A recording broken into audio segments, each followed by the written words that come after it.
Sentido Rio.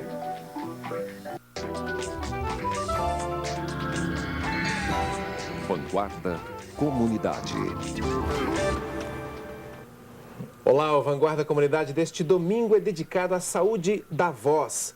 Foi comemorado ontem o Dia Mundial dedicado a essa capacidade de comunicação que o ser humano tem. Nós falamos, e isso é uma honra. E foi, aliás, esse Dia Mundial da Voz foi uma proposição brasileira que acabou sendo considerada em termos mundiais. E para conversar sobre esse tema, eu tenho comigo duas pessoas. No primeiro e no terceiro bloco, nosso bate-papo é com a fonoaudióloga Cláudia Mano, que está aqui, é cantora também de canto coral e trabalha, especialista em voz, além de ser integrante do grupo de canto coral Vocalis, que faz um trabalho belíssimo em São José dos Campos. Depois eu falo com uma cantora que completa este ano 4 décadas de trabalho. Eu me refiro a Celi Redondo, cantora de Jacareí. Vamos conversar a respeito dos trabalhos e da necessidade que ela teve de, em algum momento da carreira, procurar um profissional da voz, um otorrinolaringologista, uma fonoaudióloga, para poder cuidar das suas necessidades vocais. Vamos conversar com ela no nosso bloco intermediário. Mas agora, Cláudia. Bom dia, Bom Branches. dia. Bom dia, telespectadores. Pois é, como é que é essa história? A gente destacando um dia mundial para os cuidados com a voz. Porque normalmente as pessoas vivem, vão conversando, vão levando a vida sem prestar atenção nos recursos que tem, naquilo que falta, sofre as consequências da falta de determinada qualidade na voz, não sabe como resolver e às vezes não dá o devido valor a esse profissional, aos profissionais que atuam na área. Sim, a voz... Como mudar essa cultura? Claro, a voz é a coisa mais importante, uma das coisas mais importantes que nós temos. É o nosso veículo de comunicação, de expressão das emoções. E quando essa voz fica deficitária, isso nos dificulta muito. Principalmente aos profissionais da voz. Isso. Quando você fala, olha que coisa importante você acabou de falar aí. A voz é o veículo que expressa as nossas emoções. E as pessoas que têm dificuldade de expressar a emoção na hora, ela trava na hora. E a primeira impressão que dá é justamente isso. Dificuldade para engolir a emoção, dificuldade para administrar. Como que você no consultório trabalha uma relação mais harmônica da pessoa, do paciente, com a capacidade de expressar suas emoções através da voz? Bom, o trabalho é bem complexo porque exige uma mudança de atitude, uma mudança de padrões, às vezes respiratórios. Então é tanto um treinamento ligado à oratória, quanto também ligado à própria voz, à própria respiração, o seu corpo, a consciência de si mesmo, para que aí ele possa expressar-se melhor com tranquilidade e não travar. Porque também o medo, a ansiedade, tudo isso influencia. Esses que se paralisam, ou até pessoas que perdem totalmente a voz, a chamada disfonia de conversão ou histérica, tem pessoas que estão com a voz normal. De um tempo para o outro, de um momento para o outro, perdem a voz sem nada. O que pode causar isso? Por quê? Geralmente é ligado bem ao emocional. Estresse. Isso, ou uma situação de conflito, uma raiva contida. Crise financeira, tendo que administrar determinadas dívidas. Chega no consultório com as nossas técnicas, sai falando. Ou seja, não existia uma lesão naquela prega vocal que impedisse essa produção da voz. Era simplesmente um ajuste que o corpo faz para que ela não se expresse e talvez até para não liberar aí essa emoção de angústia, raiva. São coisas que... Puxa, você está me fazendo lembrar que isso pode ocorrer também com profissionais da voz. Glória Boyten-Miller, que foi durante um longo tempo uma das fonoaudiólogas mais importantes do Brasil. Claro. Foi inclusive fonoaudióloga dos grandes apresentadores e profissionais da Rede Globo de televisão, como Cid Moreira, Sérgio Chapelin, esse pessoal todo. Um filho dela faleceu. Quer dizer, ela que cuidava da voz desses grandes trabalhadores da televisão, simplesmente com a morte do filho, ela perdeu a voz. Ficou 6 meses tendo que se tratar. Exatamente. Olha que coisa. Totalmente ligada à emoção. Sim. A emoção, ela altera tanto o nosso padrão respiratório quanto os nossos músculos. A tensão músculo-esquelética, ela faz com que os mecanismos que são envolvidos na produção da voz sejam alterados, podendo gerar ajustes que causam esforços nessa laringe, impedindo então uma produção tranquila e sem causar danos ao mecanismo, à própria laringe e cordas vocais. Quem é mais receptivo ao tratamento, o homem ou a mulher? Olha, Ou não acho tem que essa divisão? eu não noto muito essa diferença. Mas as mulheres, pelo menos no meu consultório, são as que mais procuram. Elas são mais afetadas em relação a disfonias ligadas ao esforço. Até porque a grande maioria de professores é do sexo feminino. Ainda acho que predomina. Porém, nós temos os quadros de voz ligados a fumantes e bebedores aí não sociais, que são, na sua maioria, os homens. E onde nós temos que ter também um cuidado muito grande, porque qualquer rouquidão por mais de 15 dias, essa foi a primeira chamada da campanha e ela continua sendo utilizada. Porque qualquer rouquidão, por pequena que seja, que dure mais de 15 dias, pode significar uma doença mais séria, um câncer de laringe. Olha só, e aí vocês têm técnicas para perceber? Esse câncer, não. Aí quem vai diagnosticar é o otorrinolaringologista através dos exames. Então, toda pessoa que tem uma rouquidão que persista, precisa procurar um otorrino para fazer essa avaliação. Casos, principalmente em fumantes e pessoas que bebem. Sim. E com relação à criança, normalmente qual é o tipo de problema que a criança leva quando vai para o consultório procurar uma fonoaudióloga? Bem, crianças roucas, que nós temos alguns casos de alterações estruturais mínimas que são malformações na própria prega vocal ou laringe. Então, o fonoaudiólogo precisa também, dependendo do caso, de uma avaliação do otorrino para descartar possíveis problemas físicos, orgânicos. Uma segunda causa, que é bem mais comum, é a própria estrutura familiar, estrutura escolar ligada aos abusos vocais. Então, tudo que a criança faz é com gritos. Então, tem que se fazer uma reeducação na família, nos hábitos dessa criança. E com relação ao déficit de atenção? Às vezes a criança tem uma leve demora na hora de perceber o que lhe falam. A fonoaudiologia, a gente teve aqui um programa, inclusive, com a fonoaudióloga Ingrid Gillow, que falou exatamente de um treino para a escutação.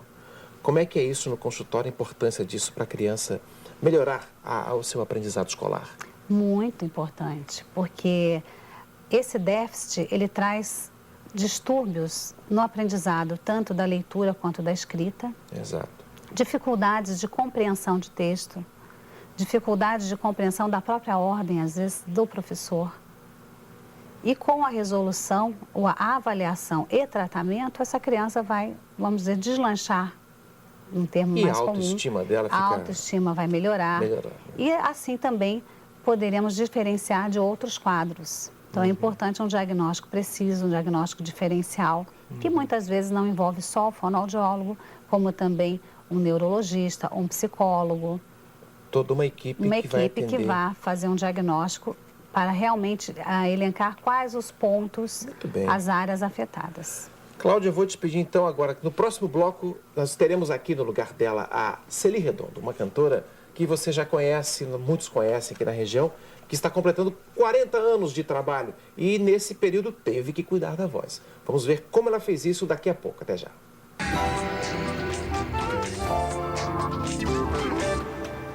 Nem precisa pensar, pode confiar. Quem sabe não arrisca, outro não. Para construir, Gilberto Lages. Esse nome tem tradição. Você já conhece Gilberto Lages. Sempre a melhor solução. Resistência e garantia, muito mais economia, certeza de satisfação. Segurança e qualidade, credibilidade, o melhor para sua construção. Gilberto Lages.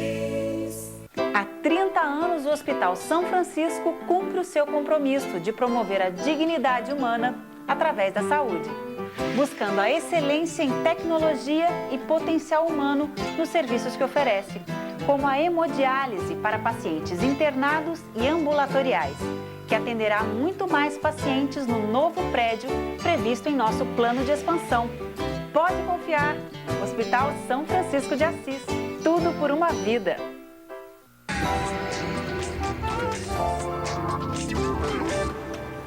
Estamos de volta no Vanguarda Comunidade, hoje falando sobre a importância da voz. Ontem, Dia Mundial da Voz, e nós estamos aqui fazendo essa reverência, fazendo esse reconhecimento da importância disso que eu estou fazendo agora para que você me entenda, para que você me ouça, para que nós tenhamos a possibilidade de nos comunicar. E tem gente que de diversas maneiras faz essa comunicação. Temos o artista do quadro que faz a pintura, temos o poeta que escreve a poesia e temos os cantores, o artista da voz, aquele que nos embeleza os ouvidos com as harmonias sonoras e melódicas. Quem faz isso há um bom tempo aqui na região está aqui ao meu lado, a Celi de Azevedo Redondo. Celi Redondo, que completa 40 anos de trabalho artístico aqui na região.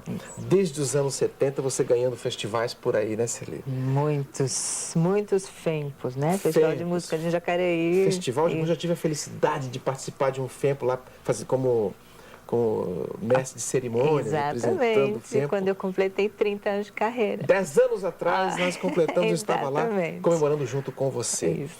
E agora 40 anos de carreira. 40 anos este ano. Olhando para trás, como é que a menina começando lá na vida profissional, embelezando a todos com a voz que você sempre teve, sempre muito linda, né? Como é que foi aquele começo, aquela paixão pela carreira musical? Eu acho que começou bem antes. Bem antes. Assim, a música sempre esteve muito ligada à minha vida, muito antes. Minha mãe sempre dizia que eu comecei a cantarolar antes mesmo de falar.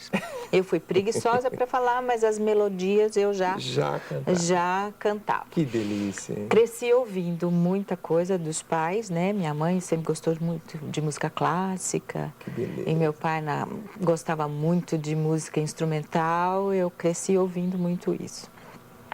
E depois que a gente veio morar em Jacareí, né? Eu sou nascida em São Paulo, nós viemos morar em Jacareí. Meu pai pediu para voltar a estudar violão. E eu ficava ali do lado, olhando, apaixonada. Um dia ele perguntou, você quer aprender? Eu falei, claro que eu quero. Aí ele comprou um violão bem pequenininho, que eu sempre fui miudinha. E assim, em pouquíssimo tempo, eu comecei a dar os acordes e tudo mais, a cantarolar em cima daquilo, sem muita técnica, mas foi indo. E não larguei mais. E o primeiro festival? O primeiro festival aconteceu, eu já estava estudando no antigo ginásio, tá? E eu fui assistir o primeiro festival. E ali, quando eu vi aquilo, fiquei apaixonada. Falei, essa é a minha vida. O ano que vem eu tenho que estar aqui de qualquer jeito. Foi o FEMPO já? Já era o FEMPO, o primeiro FEMPO, quando Jaime Allen ganhou com a Anaí Cândia. Grande Jaime Allen, que hoje é o grande produtor musical de Maria Bethânia e tantos outros artistas por aí. Então aquilo me fascinou por demais. E eu prometi a mim mesma que no ano seguinte eu estaria ali. E fiz uma música assim, muito sem pensar, e fui. Claro que não deu nada. Nada? Claro que não. Sem consciência não dá para fazer nada. A partir daí é que eu comecei a estudar mais, ler muito mais e pensar nisso como... Não que eu fosse seguir como carreira, ainda não tinha isso definido. Mas aí, a partir daí, é que eu comecei a ter esse olhar. E aí eu... Incorporei, e aí foi mais a fundo. Quando começou o problema que você sentiu que a voz começou a exigir um cuidado a ponto de você ter que procurar uma fonoaudióloga? Fonoaudiólogo, você procurou uma mulher, profissional mulher, né? Há 10 anos atrás, logo após o show, o FEMPO e meu show de 30 anos de carreira, eu senti que a voz estava muito diferente, tá? Eu já estava sentindo uma certa dificuldade, porque eu cantei muito em casamento, festa, e cantava muitas vezes por semana, né? E cantando numa região que já não era mais para ser minha. Cantando muito agudamente, e nunca estudei canto. Uma região vocal que você fala, exatamente, de alcance vocal. Exigindo muito das pregas vocais. Exato. Para uma pessoa que nunca estudou canto, que nunca fez um aquecimento antes de cantar, né? Chegava cantando. Praticamente. Porque a gente já faz a montagem, mas não sei o que, já O que você mais aprendeu com a sua fonoaudióloga?